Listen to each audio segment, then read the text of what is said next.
कक्षा 11 में वाणिज्य व्यवस्था और संचालन में धंधाकीय सेवाएं भाग 1 में हमारी आखिरी सेवा अब आती है वाहन व्यवहार और परिवहन की सेवा।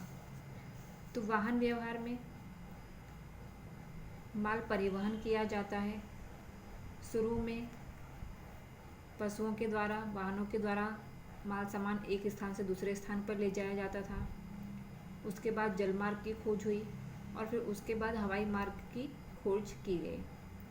अर्थ दिया है कि वाहन व्यवहार ऐसी सेवा है कि जिसके द्वारा मनुष्यों और माल सामग्री को एक स्थान से दूसरे स्थान पर स्थानांतरित किया जाता है, यानी कि भेजा जाता है। वाहन व्यवहार का प्रकार दिया हुआ है। तो पहला है मानव शक्ति द्वारा संचालित, यानी कि मनुष्य जिसे चलाते हैं उस प्रकार के वाहन।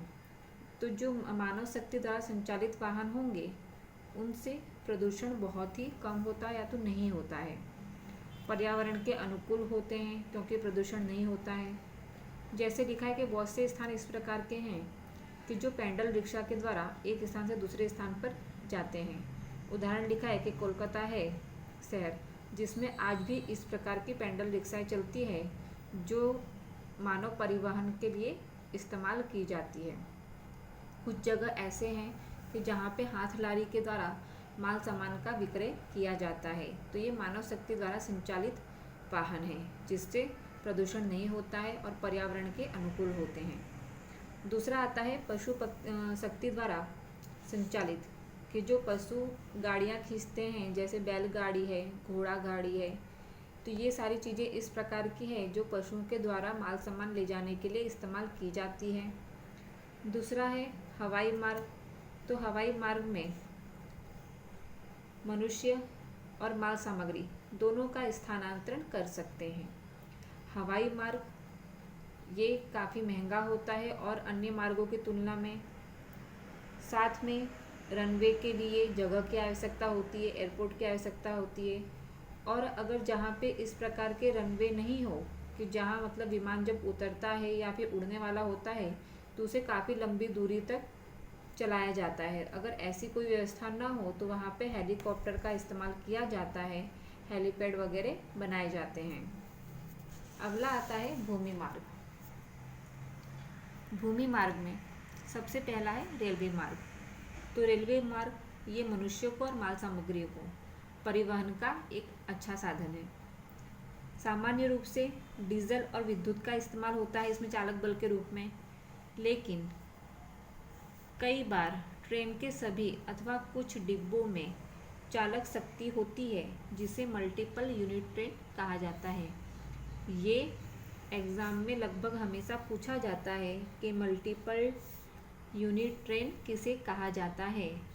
तो जो भी ट्रेन के सभी अथवा कुछ डिब्बों में चालक शक्ति होती है उसे मल्टीपल यूनिट ट्रेन कहा जाता है। चालक शक्ति में केबल आ सकता है। हम लोग देखते हैं कि ऊपर तार लगा होता है, उसके द्वारा इलेक्ट्रिक के द्वारा ट्रेन चलती है। पहले तो सिर्फ कोयले के द्वारा चलाई जाती थी, लेकिन अब ये केबल के द्वारा चलती है। गुरुत्वाकर्षण है, चुंबकीय शक्तियाँ हैं, उनके द्वारा ये ट्रेनें चलती है जिन्हें मल्टीपल यूनिट ट्रेन कहा जाता है।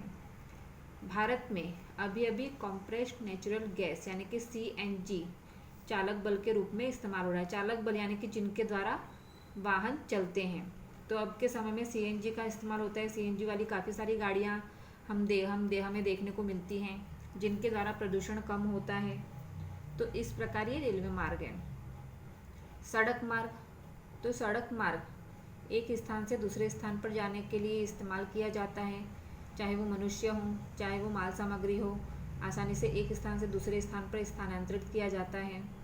और ये सड़क मार्ग इस प्रकार का मार्ग है कि जो हमें अपने घर के द्वार पर ही प्राप्त हो सकता है या पहुंचा जा सकता है।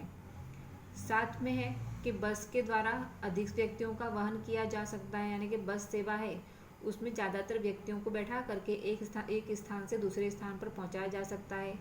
ट्रक है तो ट्रक भी सड़क मार्ग का इस्तेमाल करती है जिससे हल्के प्रकार के वजन वाले जो वस्तुएं हैं, माल सामग्री हैं, उन्हें आसानी से स्थानांतरित किया जा सकता है। साथ में समस्या कौन सी?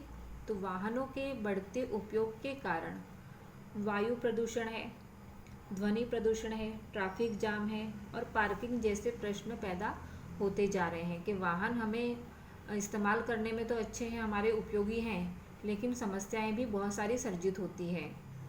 अब के समय में शहरों में BRTS का फुल फॉर्म एग्ज़ाम में आ सकता है।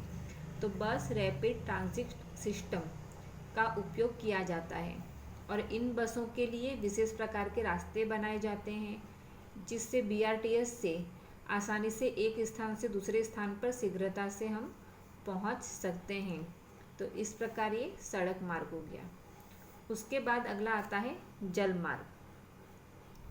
जल मार्ग तो समुद्र, तालाब, नहर, नदी, ये सारे इस प्रकार के हैं कि जिन पे नाव के द्वारा, जहाज के द्वारा या अन्य किसी साधनों के द्वारा वाहन व्यवहार किया जाता है। साथ में विशाल बांध बना करके नहर बनाई जाती है, तो उस नहर का भी इस्तेमाल जल मार्ग के रूप में कर सकते हैं। ज़्यादातर विदेश व्यापार जल मार्ग के द्वारा किया जाता है। जल मार्ग में समय बहुत अधिक लगता है, क्योंकि बहुत धीमी गति से इसमें जो जहाज होंगे, पानी के नाव वगैरह होंगी, वो बहुत धीमी गति से आगे बढ़ती हैं, तो समय अधिक लगता है। परंतु अब के समय में इस प्रकार के परिवहन का इंतज़ाम हो गया है, इस प्रकार के वाहन बनाए गए हैं कि जो शीघ्रता से एक स्थान से दूसरे स्थान पे पहुंच सकते हैं। साथ में लिखा है कि समुद्र तट के विस्तारों में फेरी सर्विस काफ़ी लाभदायक होती है। फेरी सर्विस यानी कि कुछ विस्तार समुद्री तट आपस में जुड़े होते हैं, वहाँ पे हम सड़क के द्वारा नहीं जा सकते हैं, तो वहाँ छोटी छोटी नावें होती हैं जो एक स्थान से दूसरे स्थान पर हमसे किराया लेकर के हमें पहुँचाती। जैसे हमारे यहाँ पे रिक्शा होती हैं, तो वैसे ही वहाँ पे उस प्रकार की नावें होती हैं जो एक स्थान से दूसरे स्थान पर हमें पहुँचाती है। तो ये फेरी सर्विस भी काफ़ी लाभदायक समुद्र तट पर होती है। उसके बाद आखिरी प्रकार आता है पाइपलाइन के द्वारा परिवहन।